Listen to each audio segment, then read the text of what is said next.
Bonjour, apôtre Samuel. Bonjour frère Denis. Comment vous allez ce matin? Soyez vraiment très heureux dans la joie. Ok, apôtre Samuel, je vais vous interroger un peu parce que j'ai écouté les rumeurs dans votre église, la référence tabernacle. C'est comme s'il y a une manifestation. Et cette manifestation, cela est dit à quoi? Nous allons aujourd'hui célébrer une cérémonie du mariage. Il y a un couple qui peut passer par le verre du mariage. Ok, c'est concernant le mariage. J'en profite par là pour vous demander, vous poser une question parce que nous avons vu des grands pasteurs dans le message du temps de la fin qui déclarent que Frère Branham n'a pas dit qu'un croyant du message ou un frère du message doit se marier à une sœur du message. Mais pour eux, il dit que Frère Branham dit qu'il faut se marier avec les chrétiens. Maintenant, l'épouse du monde entier est à l'écoute. Vous pouvez nous expliquer concernant cette histoire du mariage? Ok, ça c'est une bonne question, frère Lily. J'en profite aussi de l'occasion pour répondre à cela. L'épouse, partout où il écoutera ça. Premièrement, pour rectifier quelque chose, il n'y a pas les grands pasteurs dans le message. Les grands pasteurs, c'est le Seigneur Jésus-Christ lui-même. Dieu n'a jamais fait des grands et des petits. Tous, nous sommes des enfants de Dieu. Celui qui est grand, qui doit devenir sûrement, c'est le Seigneur lui-même. Ça, c'est ce que je voulais dire. Tu peux être un pasteur de millions de croyants et un pasteur de 5 brebis. Tous, vous êtes pasteurs. Alors, il n'y a pas celui qui est grand, celui qui est... Parce que le nombre de croyants est fait grand, non plus. Parce que la Bible dit que beaucoup sont appelés, mais les paix sont tenus. Et l'Écriture dit que l'étroite est la porte, resserrer les chemins, c'est celle-là qui mène à la vie éternelle. Sont des paix, pas nombreux, le paix qui entre. C'est une écriture éternelle. Alors, nos amis qui disent souvent que non, frère Branham avait dit que non, on peut se marier même dans les dénominations et tout ça. Bon, moi je les comprends.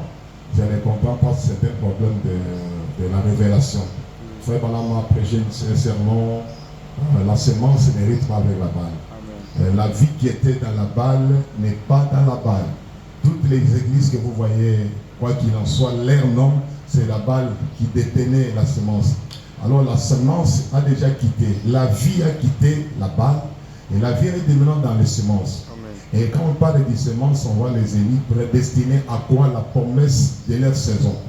Nous sommes maintenant au temps de la fin où il y a les élis qui étaient déjà destinés à quoi? Les messages de leur temps. C'est par là qu'il y a une volonté où il y a les croyants. Un croyant, c'est qui? Un croyant, c'est celui qui croit la promesse. Quand Dieu vient aujourd'hui, il ne viendra pas parce que dans les églises, non, il viendra dans sa promesse. Parce que lui agit au travers de la promesse. Dieu n'agit pas au travers des religions. Les gens font des religions. Dans les religions, il y a les couvertures de tout nom que les gens peuvent se donner, chrétiens, croyants et tout ça. Mais le vrai croyant, c'est celui qui a écrit la promesse, qui a identifié sa saison, son jour. Alors, la semence n'héritera jamais avec la balle. Dans les dénominations, les enfants de Dieu sont là. Je n'ai pas refusé. Mais ils doivent d'abord quitter parce que le système-là les empêchera de saisir. Et une bonne chose, quand nous avons la responsabilité de les faire sortir.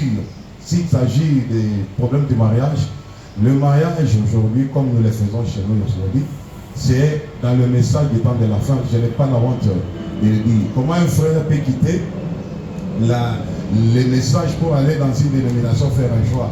Il est rétrogradé. Parce que là-bas, il n'y a pas la vie. Alors nous avons le droit et le devoir de les faire sortir. Donc sortir les croyants dans la porcherie et revenir dans la bergerie. Recevoir la vraie parole pire et sans mélange. Et c'est là ce qui fera le vrai mariage. Donc la restauration a tout restauré, même le mariage. C'est pour ça qu'aujourd'hui vous allez voir vous-même la cérémonie du mariage. Tout sera vraiment identifié avec la parole.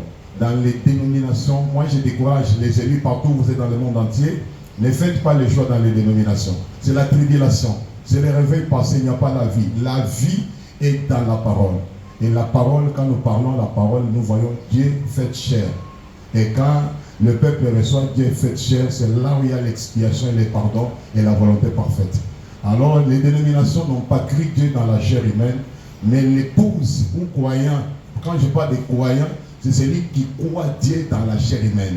Alors, il n'y a que les croyants du message qui ont crié ou qui ont vu cette grâce-là de voir Dieu dans la chair humaine et que nous appelons aujourd'hui H.A.M. William Marion Branham, l'économie de Dieu. C'est par là qu'il y a le vrai mariage. Le Seigneur bénisse ce chemin.